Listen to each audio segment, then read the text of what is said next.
Hello student, मैं सौरभ कोहली आपका हार्दिक स्वागत करता हूं अपने यूट्यूब चैनल में।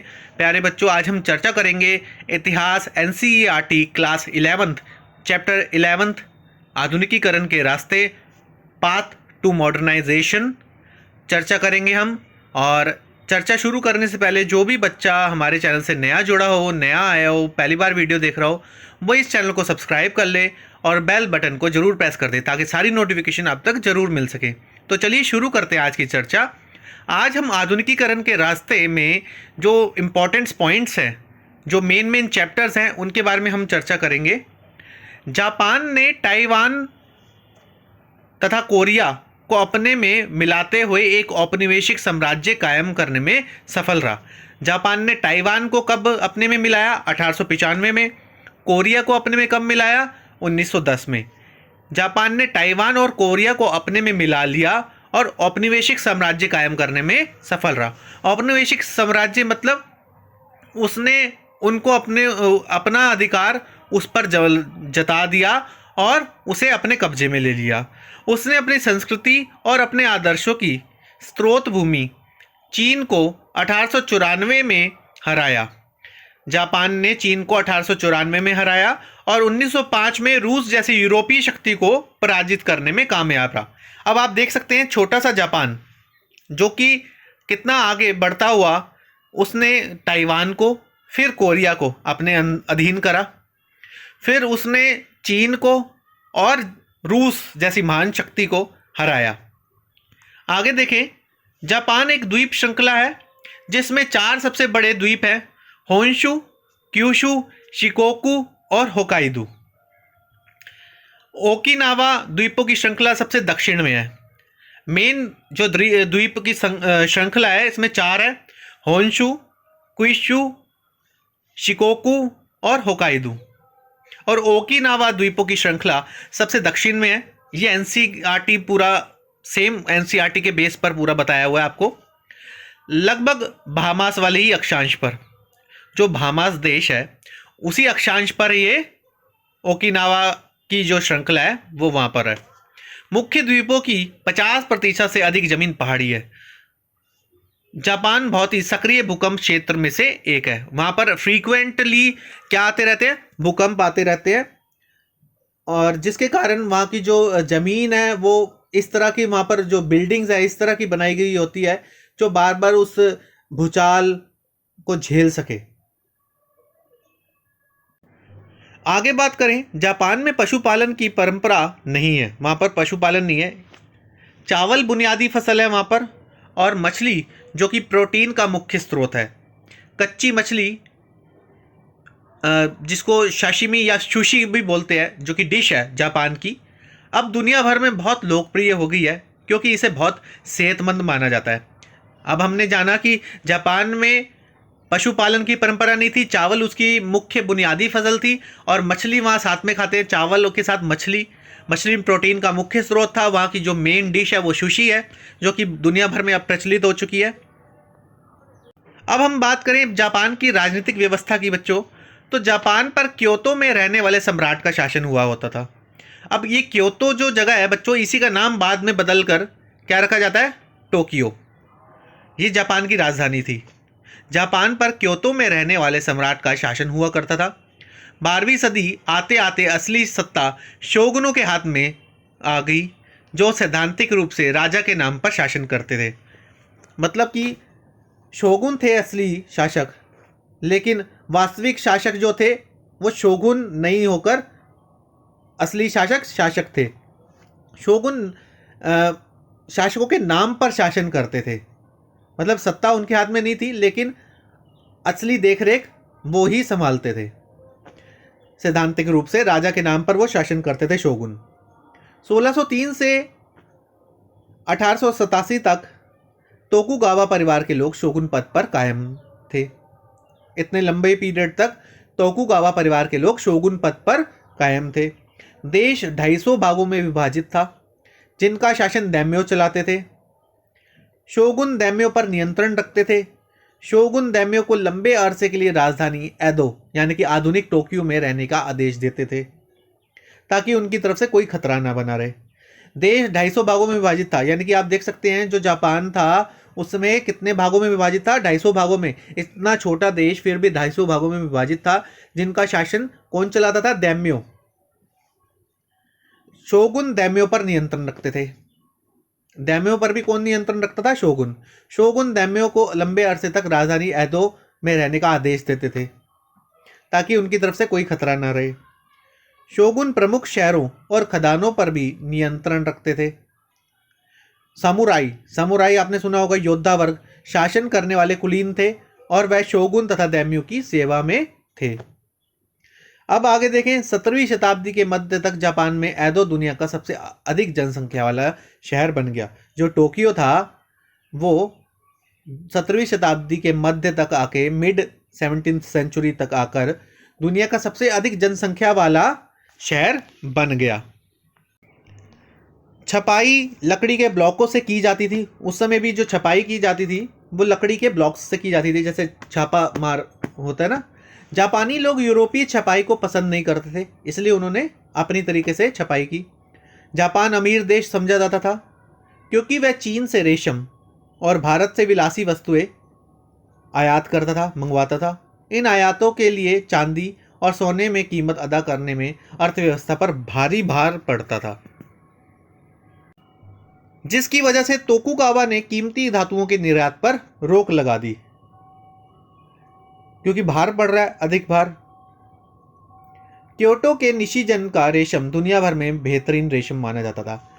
क्योटो के निशिजन, निशिजन जगह का नाम है, वहाँ का रेशम है, जो जापान में एक निशिजन जगह का नाम है, वहाँ का रेशम दुनिया भर में बेहतरीन रेशम माना जाता था। अब 1867 से 68 में मेजी वंश के नेतृत्व में तोकुगावा वंश का शासन समाप्त किया गया। उसी को ही मेजी वंश का पुनर्स्थापना बोलते हैं बच्चों। अब बहुत बार प्रश्न आता है मेजी पुनर्स्थापना से क्या समझते हो। मेजी पुनर्स्थापना जब भी प्रश्न आए तो आपने यही बताना है कि मेजी पुनर्स्थापना का अर्थ है कि तोकुगावा वंश को समाप्त करके 1867 से 68 में मेजियों ने अपना शासन प्रारंभ किया, वही मेजी पुनर्स्थापना है। 1853 में अमेरिका ने कोमोडोर मैथ्यू पेरी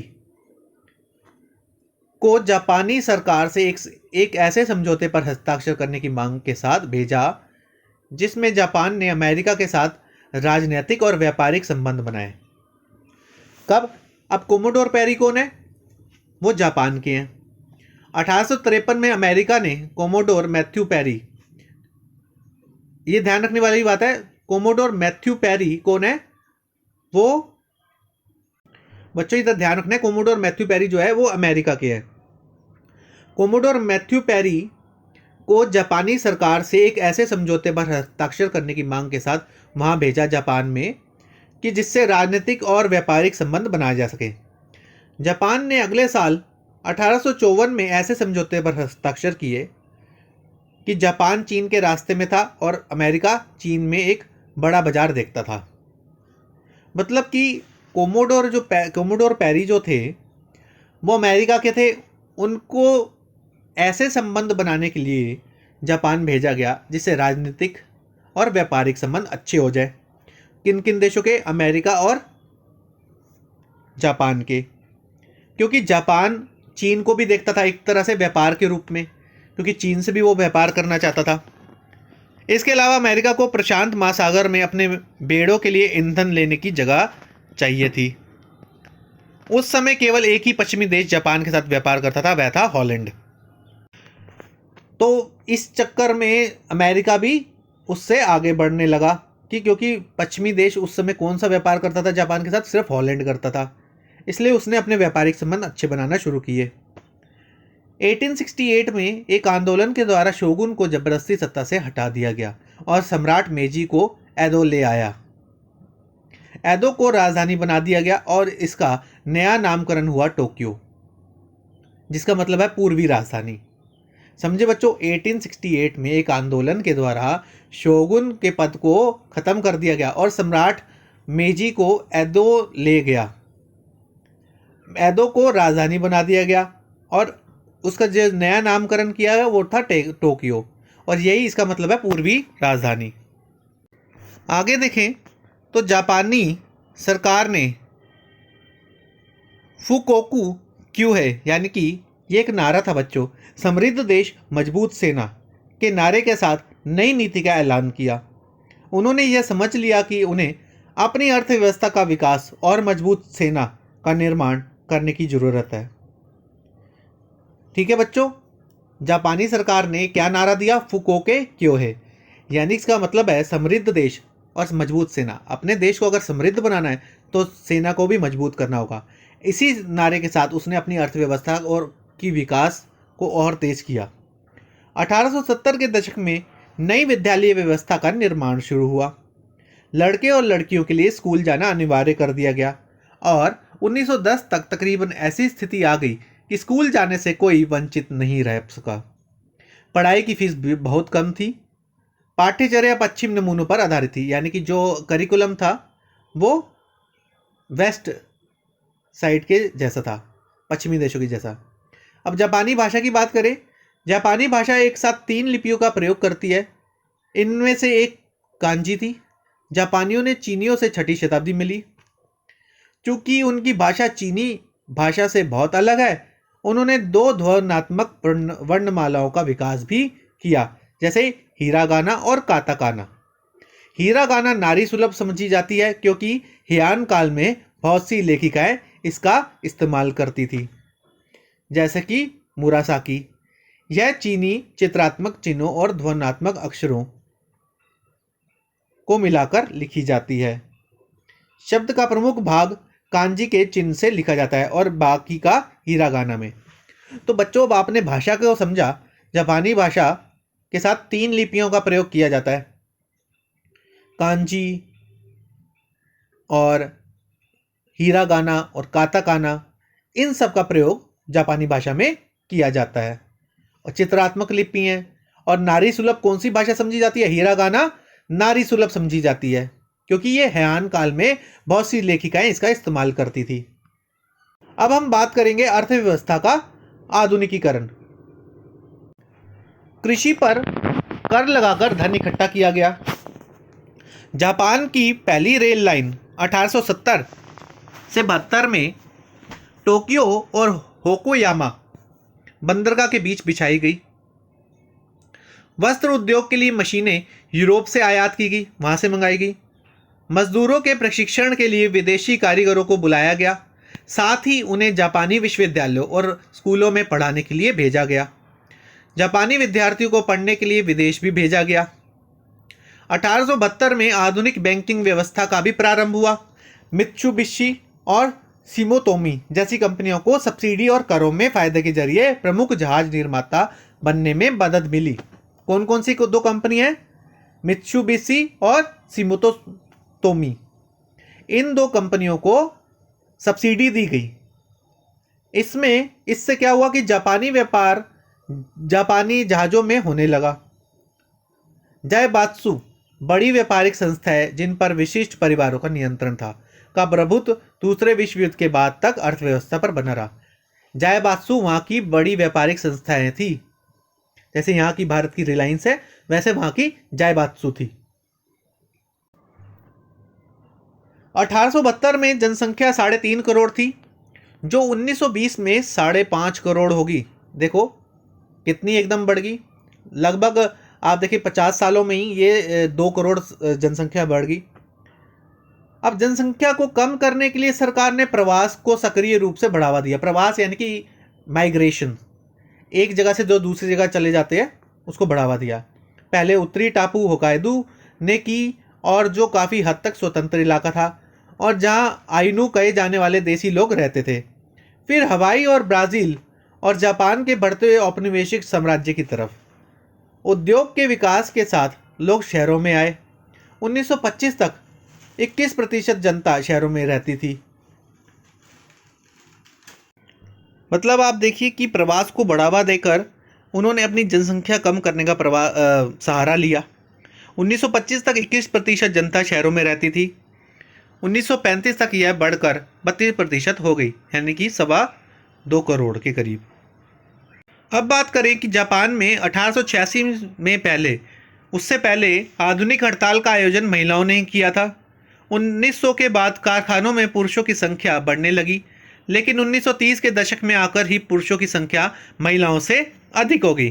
कब? 1930 के दशक के बाद। अब आक्रामक राष्ट्रवाद देखें, जापान का आक्रामक रुख भी देखें तो बात करते हैं। मेजी संविधान सीमित मताधिकार पर आधारित था और उसने डाइट बनाई जिसके अधिकार सीमित थे। जापानियों ने संसद के लिए इस जर्मन शब्द का इस्तेमाल किया क्योंकि उनकी कानूनी सोच जर्मनी की सोच से प्रभावित थी। शाही पुनर्स्थापना करने वाले नेता सत्ता में बने रहे और उन्होंने राजनीतिक पार्टियों का गठन किया। आपने ये देखा कि मेजी संविधान सीमित मताधिकार पर आधारित था। उसने डाइट बनाई। डाइट क्या है? वहाँ की संसद का नाम है बच्चों। जापानियों ने संसद के लिए इस जर्मन शब्द का प्रयोग किया था। ये एक जर्मन शब्द है। शाही पुनर्स्थापना करने वाले नेता सत्ता में बने रहे और उन्होंने राजनीतिक पार्टियों का गठन किया। जो नेता सत्ता में बना रहना चाहता था उसने क्या किया? अपनी राजनीतिक पार्टी बनाई और उसमें वो बने रहे। 1918 और 1931 के दरमियान जनमत से चुने गए प्रधानमंत्रियों ने मंत्रिपरिषद बनाए। इसके बाद उन्होंने पार्टियों का भेद भुलाकर बनाई गई राष्ट्रीय एकता मंत्री परिषदों के हाथों अपनी सत्ता खो दी। सम्राट सैन्य बलों का कमांडर था और 1890 से यह माना जाने लगा कि थल सेना और नौसेना का नियंत्रण स्वतंत्र है। 1899 में प्रधानमंत्री ने आदेश दिया कि केवल सेवारत जनरल और एडमिरल ही मंत्री बन सकते हैं और कोई नहीं। अब आगे हम बात करते हैं पश्चिमीकरण और परंपरा की। फुकुजावा युकिची। फुकुजावा युकिची काल के प्रमुख बुद्धिजीवी में से एक थे। उनका कहना था कि जापान को अपने में से एशिया को निकाल फेंकना चाहिए, यानी कि एशिया से अलग होकर ही वो अपनी तरक्की कर सकता है और पश्चिम का हिस्सा बन जाना चाहिए। अगर उसे तरक्की करनी है तो वो पश्चिम का हिस्सा बन जाए और एशिया का हिस्सा छोड़ दे। ऐसा कहने वाले फुकुजावा युकिची थे। वो बुद्धिजीवी थे। 1835 से 1901। इनका जन्म एक गरीब समुराय परिवार में हुआ। इनकी शिक्षा नागासाकी और ओसाका में हुई। इन्होंने डच और पश्चिमी विज्ञान पढ़ा और बाद में अंग्रेजी भी पढ़ी। 1860 में वह अमेरिका में पहले जापानी दूतावास में अनुवादक यानी कि ट्रांसलेटर के रूप में गए। इससे उन्हें पश्चिम पर किताब लिखने के लिए बहुत कुछ मिला। उन्होंने अपने विचार क्लासिकी नहीं बल्कि बोलने चालने के अंदाज में लिखे। यह किताब बहुत ही लोकप्रिय हुई। इन्होंने एक शिक्षा संस्थान स्थापित किया जो आज केओ विश्वविद्यालय के नाम से जाना जाता है। वह मेरोकुशा संस्था के मुख्य सदस्यों में से एक थे। यह संस्था पश्चिमी शिक्षा का प्रचार करती थी। अपनी एक किताब ज्ञान के लिए प्रोत्साहन 1872 से 76 में उन्होंने जापानी ज्ञान की कड़ी आलोचना करी। जापान के पास प्राकृतिक दृश्यों के अलावा गर्व करने के लिए कुछ भी नहीं है, ऐसा उन्होंने अपनी किताबों में लिखा। उन्होंने आधुनिक कारखानों व संस्थाओं के अलावा पश्चिम के सांस्कृतिक सार तत्व को भी बढ़ावा दिया जो कि उनके मुताबिक सभ्यता की आत्मा है। उसके जरिए एक नया नागरिक बनाया जा सकेगा। इनका सिद्धांत था स्वर्ग ने इंसान को इंसान के ऊपर नहीं बनाया है, ना ही इंसान को इंसान के नीचे। अब बात करें कि दर्शन शास्त्री मियाके सेत्सुराय जो कि 1860 से 1945 ने तर्क पेश किया कि विश्व सभ्यता के हित में हर राष्ट्र को अपने खास हुनर का विकास करना चाहिए। अपने को अपने देश के लिए समर्पित करना, अपने को विश्व को समर्पित करना है। संवैधानिक सरकार की मांग करने वाले जनवादी अधिकारों के आंदोलन के नेता उएकी एमोरी फ्रांसीसी क्रांति में मानवों के प्राकृतिक अधिकार और जन प्रभुसत्ता के सिद्धांतों के प्रशंसक थे। वह उदारवादी शिक्षा के पक्ष में थे जो प्रत्येक व्यक्ति को विकसित कर सके। व्यवस्था से ज़्यादा कीमती चीज़ है आज़ादी। कुछ दूसरे लोगों ने तो महिलाओं के मताधिकार की भी सिफारिश की। इस दबाव ने सरकार को संविधान की घोषणा करने के बाध्य कर किया। मोगा क्या है? आधुनिक लड़की के लिए संक्षिप्त शब्द। टोक्यो में गिंजा गिनबुरा के लिए एक फैशनेबल इलाका बन गया। गिनबुरा शब्द गिंजा और बुरबुरा मिलाकर बनाया गया। बुरबुरा का अर्थ है बिना किसी लक्ष्य के घूमना।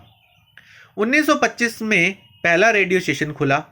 सत्ता केंद्रित राष्ट्रवाद को 1830 से 40 के दौरान बढ़ावा मिला, जब जापान ने चीन और एशिया में अपने उपनिवेश बढ़ाने के लिए लड़ाइयाँ लड़ी। ये लड़ाइयाँ दूसरे विश्व युद्ध में जाकर मिल गई। तब जापान ने अमेरिका के पर्ल हार्बर पर हमला किया। पर्ल हार्बर उसका पोर्ट था। दर्शन शास्त्री निशितानी केजी ने आधुनिक को 3 पश्चिमी धाराओं के मिलान और एकता से परिभाषित किया है: पुनर्जागरण, प्रोटेस्टेंट सुधार और प्राकृतिक विज्ञानों का विकास। उन्होंने कहा है कि जापान की नैतिक ऊर्जा, यह शब्द जर्मन दर्शन शास्त्री राके से लिया गया है, ने उससे एक उपनिवेश बनाने से बचा लिया, और जापान का फर्ज बनता है कि एक नई विश्व पद्धति, एक विशाल पूर्वी एशिया के निर्माण का, इसके लिए एक नई सोच की जरूरत है जो विज्ञान और धर्म को जोड़ सके। अमेरिकी नेतृत्व वाले कब्जे के दौरान जापान का विसैन्यकरण कर दिया गया और एक नया संविधान लागू हुआ। इसके अनुच्छेद 9 के तथाकथित युद्ध न करने के वाक्यांश के अनुसार युद्ध का राष्ट्रीय नीति के साधन के रूप में इस्तेमाल वर्जित है। राजनीतिक पार्टियों को पुनर्जीवित किया गया और जंग के बाद पहले चुनाव 1946 में हुए। इससे पहली बार महिलाओं ने भी मतदान किया। अपनी भयंकर हार के बावजूद जापानी अर्थव्यवस्था का जिस तेजी से पुनर्निर्माण हुआ, उसे एक युद्धोत्तर चमत्कार कहा गया। 1964 में टोक्यो में हुए ओलंपिक खेल जापानी में अर्थव्यवस्था की परिपक्वता के प्रतीक बनकर रह गए और सामने आए। इसी तरह तेज गति वाली शिंकासेन यानी बुलेट ट्रेन का जाल भी 1964 में ही शुरू हुआ। इस पर रेलगाड़ियाँ 200 मील प्रति घंटे की रफ्तार से चलती थी। अब हम बात करें चीन की। 1949 में चीनी साम्यवादी पार्टी ने गृह युद्ध में जीत हासिल करी, लेकिन 1970 के दशक के आखिरी तक चीनी नेताओं को लगने लगा कि देश की विचारधारात्मक व्यवस्था उसकी आर्थिक वृद्धि और विकास में बाधा डाल रही है। इस वजह से अर्थव्यवस्था में व्यापक सुधार किए गए। यद्यपि इससे पूंजीवाद और मुक्त बाजार की वापसी हुई, तथापि साम्यवादी दल का राजनीतिक नियंत्रण अब भी बरकरार रहा। सिमा चियान को प्राचीन चीन का महानतम इतिहासकार माना जाता है। इटली के मार्को पोलो, जो चीन में 1274 से 1290 तक रहे। चीन में 3 प्रमुख नदियां हैं: पीली नदी, हुआंग, यांगत्सी नदी, छांगजियांग। दुनिया की तीसरी सबसे लंबी नदी भी है ये यांगत्सी नदी, और पर्ल नदी। 3 नदी कौन कौन सी है बच्चों? पहली है पीली नदी, दूसरी है यांगत्सी जो कि दुनिया की सबसे तीसरी लंबी नदी है, और तीसरी है पर्ल नदी। हान सबसे प्रमुख जातीय समूह है और प्रमुख भाषा है चीनी, जिसको पोतुगुआ भी कहते हैं। लेकिन कई और राष्ट्रीयताएं भी हैं, जैसे कि उइगर, हुई, मंचू और तिब्बती। कैंटनीज यानी कि गुआंगजाओ की बोली उई और शंघाईनीज जैसी बोलियों के अलावा कई अल्पसंख्यक भाषाएं भी बोली जाती हैं चीन में। विदेशों में रहने वाले ज़्यादातर चीनी कैंटन प्रांत से आते हैं। जाना माना डिमसम यानी कि जिसको हम शाब्दिक अर्थ है जिसका दिल को छूना, यहीं का खाना है। जो मोमोज है ना, उसको डिमसम बोलते हैं असली में। जो यहाँ का उसका शाब्दिक अर्थ है दिल को छूना। वो क्या होता है कि आटे को गूंदे हुए आटे की सब्जी आदि भरकर उबाल कर बनाए गए व्यंजन जैसा है। आधुनिक चीन की शुरुआती 16वीं और 17वीं सदी में पश्चिम के साथ उसका पहला सामना होने के समय में मानी जा सकती है, जबकि जेसुइट मिशनरियों ने खगोल विद्या और गणित जैसी पश्चिमी विज्ञानों को वहाँ पहुँचाया। जेसुइट मिशनरियों ने खगोल विद्या और गणित जैसे पश्चिमी विज्ञानों को कहाँ पहुँचाया? चीन में। पहला अफीम युद्ध की बात करें 1849 से 1942 में हुआ। 1842 तक हुआ, इसमें गलत लिखा है बच्चों, आप ध्यान रखना। इसने सत्ताधारी क्विंग राजवंश को कमजोर किया। किसने क्या किया? सत्ताधारी क्विंग वंश को कमजोर किया। सुधार तथा बदलाव की मांगों को मजबूत भी किया। अफीम का व्यापार, अफीम पर प्रश्न जरूर आता है। चीनी उत्पादों जैसे चाय, रेशम और चीनी मिट्टी के बर्तनों की मांग ने व्यापार में असंतुलन की भारी समस्या खड़ी कर दी। पश्चिमी उत्पादों को चीन में बाजार नहीं मिला, जिसकी वजह से भुगतान चांदी में करना पड़ता था। ईस्ट इंडिया कंपनी ने एक विकल्प ढूंढा, अफीम। यह हिंदुस्तान के कई हिस्सों में बहुत आराम से उगती थी। चीन में अफीम बेचने के जरिए वह चांदी कमाकर कैंटन में उधार पत्रों के बदले कंपनी के प्रतिनिधियों को देने लगे थे। इस तरह कंपनी उस चांदी का इस्तेमाल ब्रिटेन के लिए चाय, रेशम और चीनी मिट्टी के बर्तन खरीदने के लिए करती थी। ब्रिटेन, भारत और चीन के बीच यह उत्पादों का त्रिकोणीय व्यापार था, यानी कि ट्रायंगुलर व्यापार था ब्रिटेन, भारत और चीन के बीच में। ये क्वांग यूए और लियांग किचाऊ जैसे क्विंग सुधारकों ने व्यवस्था को सुदृढ़ बनाने की जरूरत महसूस की। उपनिवेश बनाए गए देशों के नकारात्मक उदाहरणों ने चीनी विचारकों पर जबरदस्त प्रभाव डाला। 18वीं सदी में पोलैंड का बंटवारा सर्वाधिक बहुचर्चित उदाहरण था। यहाँ तक कि 1890 के दशक में पोलैंड शब्द का इस्तेमाल क्रिया के रूप में किया जाने लगा। बोलान वू का मतलब था हमें पोलैंड करने के लिए। भारत का उदाहरण भी सामने था। विचारक लियांग किचाऊ का मानना था कि चीनी लोगों में एक राष्ट्र की जागरूकता लाकर ही चीन पश्चिम का विरोध कर पाएगा। 1903 में उन्होंने लिखा कि भारत एक ऐसा देश है जो किसी और देश के लिए नहीं बल्कि एक कंपनी के हाथों बर्बाद हो गया, ईस्ट इंडिया कंपनी के हाथों। तो ये सब बातों के कारण ही वहाँ राष्ट्रवाद आया। कन्फ्यूशियसवाद की बात करें, चीन में प्रमुख विचारधारा रही। यह विचारधारा कन्फ्यूशियस यानी कि जो एक व्यक्ति है उनके नाम पर से शुरू हुई 555 से 479 ईसा पूर्व और उनके अनुयायियों की शिक्षा से एक विकसित की गई। इसका दायरा अच्छे व्यवहार, व्यवहारिक समझदारी और उचित सामाजिक संबंधों के सिद्धांतों का था। इसने चीनियों के जीवन के प्रति रवैये को प्रभावित किया, सामाजिक मानक दिए और चीनी राजनीतिक सोच और संगठनों को आधार बनाया। लोगों को नए विषयों में प्रशिक्षित करने के लिए विद्यार्थियों को जापान, ब्रिटेन और फ्रांस में पढ़ने भेजा गया ताकि वह नए विचार सीख कर आएँ। 1890 के दशक में बड़ी तादाद में चीनी विद्यार्थी पढ़ने के लिए जापान गए। 1905 में रूसी जापानी युद्ध एक ऐसा युद्ध था जो चीन की ज़मीन पर चीनी इलाकों पर प्रभुत्व के लिए लड़ा गया था। उसके बाद सदियों पुरानी चीनी परीक्षा प्रणाली समाप्त कर दी गई जो प्रत्याशियों को अभिजात सत्ताधारी वर्ग में दाखिले दिलाने के काम करती थी। 1905 के रूसी जापान युद्ध के कारण ये सब चीज़ें घटी। 1911 में मांचू साम्राज्य समाप्त कर दिया गया और सन यात सेन के नेतृत्व में गणतंत्र की स्थापना की गई। यह निर्विवाद रूप से आधुनिक चीन के संस्थापक माने जाते हैं। उनका कार्यक्रम 3 सिद्धांत सन मिन चुई के नाम से मशहूर है। यह 3 सिद्धांत है राष्ट्रवाद, जिसका अर्थ है मांचू वंश। इसका अर्थ था मांचू वंश जिसे विदेशी राजवंश के रूप में देखा जाता था, उसे सत्ता से हटाना, साथ ही अन्य साम्राज्यवादियों को हटाना, गणतंत्र या गणतांत्रिक सरकार की स्थापना करना और समाजवाद जो पूंजी का विनियमन करे और भूस्वामित्व में बराबरी लाए। इनके 3 सिद्धांत कौन कौन से थे बच्चों? राष्ट्रवाद, समाजवाद और गणतंत्रवाद। अब 4 मई 1919 में बीजिंग में युद्धोत्तर शांति सम्मेलन के निर्णय के विरोध में एक धुआंधार प्रदर्शन हुआ। कब? 4 मई 1919 में। हालांकि चीन ब्रिटानियों के यानी कि इंग्लैंड के नेतृत्व में हुई जीत में विजयी देशों के सहयोगी था, पर उससे हथिया लिए गए उसके इलाके वापस नहीं मिले थे। यह विरोध आंदोलन में तब्दील हो गया। सन यात सेन के विचार कोमिनतांग के राजनीतिक दर्शन का आधार बने। उन्होंने कपड़ा, खाना, घर और परिवहन इन 4 बड़ी जरूरतों को रेखांकित किया। किसने? सन यात सेन ने। कपड़ा, खाना, घर और परिवहन ये इंपॉर्टेंट चीज़ें हैं, ये उन्होंने उठाई बात। सन यात सेन की मृत्यु के बाद चियांग काई शेक 1887 से 1975 तक कोमिनतांग के नेता बनकर उभरे और उन्होंने सैन्य अभियान के जरिए वॉरलॉर्ड्स यानी कि स्थानीय नेता जिन्होंने सत्ता छीन ली थी अपने नियंत्रण में किया और साम्यवादियों को खत्म कर डाला। उन्होंने सेकुलर और विवेकपूर्ण कन्फ्यूशियसवाद की हिमायत की, लेकिन साथ ही राष्ट्र का सैन्यकरण करने की भी कोशिश की। उन्होंने कहा कि लोगों को एकताबद्ध व्यवहार की प्रवृत्ति और आदत का विकास करना चाहिए।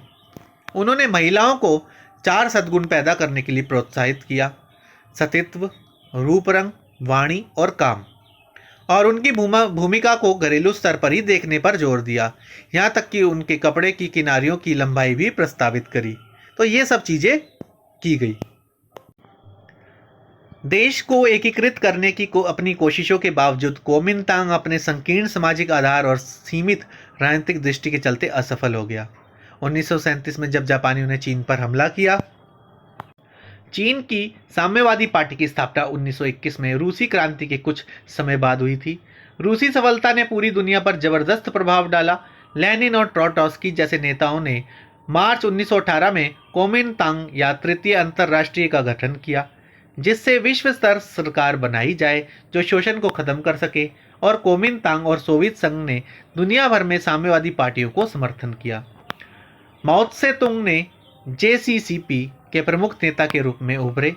क्रांति के कार्यक्रम को किसानों पर आधारित करते हुए एक अलग रास्ता बनाया। माओ त्से तुंग के आमूल परिवर्तनवादी और तौर तरीकों को जियांगसी में देखा जा सकता है। यहाँ पहाड़ों में 1928 से 1934 के बीच उन्होंने कोमिंतांग के हमलों से सुरक्षित शिविर लगाए। मजबूत किसान परिषद सोवियत का गठन किया गया। जमीन पर कब्जा और पुनर्वितरण के साथ एकीकरण हुआ। दूसरे नेताओं से हटकर माओ ने आज़ाद सरकार और सेना पर जोर दिया। कम्युनिस्टों की सोवियत की कोमिंतांग द्वारा नाकेबंदी ने पार्टी का दूसरा आधार ढूंढने पर मजबूर किया। इसके चलते माओ को लॉन्ग मार्च 1934 से 35 पर जाना पड़ा। कौन गए थे इस पर? कम्युनिस्टों की सोवियत की कोमिंतांग द्वारा नाकेबंदी के कारण इन्हें जाना पड़ा लॉन्ग मार्च पर, जो कि शांक्सी से 6000 मील तक का मुश्किल सफर था। ये नया अड्डा येनान को बनाना चाहते थे। पीपल्स रिपब्लिक ऑफ चाइना की सरकार 1949 में कायम हुई। यह नए लोकतंत्र के सिद्धांतों पर आधारित थी। सर्वहारा की तानाशाही जिसे कायम करने का दावा सोवियत संघ का था, यह भिन्न नया लोकतंत्र सभी सामाजिक वर्गों का गठबंधन था। अर्थव्यवस्था के मुख्य क्षेत्र सरकार के नियंत्रण में रखे गए और निजी कारखानों और भूस्वामित्व को धीरे धीरे खत्म किया गया। यह कार्यक्रम 1953 तक चला, जब सरकार ने समाजवादी बदलाव का कार्यक्रम शुरू करने की घोषणा की। 1958 में लंबी छलांग वाले आंदोलन की नीति के जरिए देश की तेजी से औद्योगिकरण करने की कोशिश की गई। सर्वहारा की तानाशाही शब्द कार्ल मार्क्स द्वारा प्रयोग किया गया, जिससे यह बल दिया गया कि अमीर वर्ग की दमनकारी सरकार को श्रमिक वर्ग की क्रांतिकारी सरकार की प्रतिस्थापित कर देगा और यह मौजूदा अर्थ में अधिनायक तंत्र नहीं होगा। माओ पार्टी द्वारा निर्धारित लक्ष्यों को पाने के लिए जन समुदाय को प्रेरित करने में सफल रहे। उनकी चिंता समाजवादी व्यक्ति बनने की थी, जिसकी 5 चीजें प्रिय होंगी: पितृभूमि, जनता, काम, विज्ञान और जनसंपत्ति। समाजवादी व्यक्ति की रचना के इच्छुक माओवादियों और दक्षता की बजाय विचारधारा पर माओ के बल देने की आलोचना करने वालों के बीच संघर्ष चला। माओ द्वारा 1965 में छेड़ी गई महान सर्वहारा सांस्कृतिक क्रांति इसी संघर्ष का नतीजा था, जो उन्होंने अपने आलोचकों का सामना करने के लिए शुरू की। पुरानी संस्कृति, पुराने रिवाजों और पुरानी आदतों के खिलाफ अभियान छेड़ने के लिए रेड गार्ड्स, मुख्यतः छात्रों और सेना का इस्तेमाल किया गया। 1978 में पार्टी ने आधुनिकीकरण के अपने 4 सूत्री लक्ष्य की घोषणा की। यह था विज्ञान, उद्योग, कृषि और रक्षा का विकास। 1989 में 4 मई के आंदोलन 1919 की 70वीं सालगिरह पर बहुत से बुद्धिजीवियों ने ज़्यादा खुलेपन के और कड़े सिद्धांतों को ख़त्म करने की मांग की। बीजिंग के तियानमेन चौक पर छात्रों के प्रदर्शन को क्रूरतापूर्वक दबाया गया। दुनिया भर में इसकी कड़ी आलोचना हुई। ताइवान का किस्से की बात करें तो चीनी साम्यवादी दल द्वारा पराजित होने के बाद चियांग काई शेक 30 करोड़ से अधिक अमेरिकी डॉलर और बेशकीमती कलाकृतियां लेकर 1949 में ताइवान भाग निकले। कौन? Chiang Kai Shek. उन्होंने चीनी गणतंत्र की स्थापना की। 1894 से 95 में जापान के साथ हुई लड़ाई में यह जगह चीन को जापान के हाथ में सौंपनी पड़ी थी और तब से वह जापानी उपनिवेश बनी हुई थी। कायरो घोषणा पत्र और पोट्सडैम घोषणा के द्वारा चीन को संप्रभुता वापस मिली। फरवरी 1947 में हुई जबरदस्त प्रदर्शनों के बाद कोमिंतांग ने नेताओं की एक पूरी पीढ़ी की निर्ममतापूर्वक हत्या कर दी। चियांग काई शेक के नेतृत्व में कोमिंतांग ने एक दमनकारी सरकार की स्थापना की, बोलने की और राजनीतिक विरोध करने की आज़ादी छीन ली और सत्ता की जगहों से स्थानीय आबादी को पूरी तरह बाहर कर दिया। फिर भी उन्होंने भूमि सुधार लागू किया, जिसके चलते खेती की उत्पादकता बढ़ी। उन्होंने अर्थव्यवस्था की भी आधुनिकीकरण किया। इसके चलते 1973 में कुल राष्ट्रीय उत्पाद के मामले में ताइवान पूरी एशिया में जापान के बाद दूसरे स्थान पर रहा। अर्थव्यवस्था, जो मुख्यतः व्यापार पर आधारित थी, लगातार वृद्धि करती गई, लेकिन अहम बात यह है कि अमीर और गरीब के बीच का भी अंतराल लगातार घटता गया। ताइवान का एक लोकतंत्र में रूपांतरण और भी नाटकीय रहा है। यह 1975 में चियांग की मौत के बाद धीरे धीरे शुरू हुआ और 1887 में जब फौजी कानून हटा लिया गया, तब विरोधी दलों को कानून इजाज़त मिल गई। तब इस प्रक्रिया ने गति पकड़ी। पहले स्वतंत्र मतदान ने स्थानीय ताइवानियों को सत्ता से हटाने का प्रयास शुरू कर दिया। राजनयिक स्तर पर अधिकांश देशों के व्यापार मिशन केवल ताइवान में ही हैं। उनके द्वारा ताइवान से पूर्ण राजनीतिक संबंध और दूतावास रखना संभव नहीं हुआ, क्योंकि ताइवान को चीन का ही एक हिस्सा माना जाता है। तो बच्चों, इस प्रकार हमारा ये पूरा चैप्टर कंप्लीट होता है। आप इस चैनल से जुड़े रहिए, इसे लाइक शेयर और सब्सक्राइब करना बिल्कुल ना भूलें। धन्यवाद।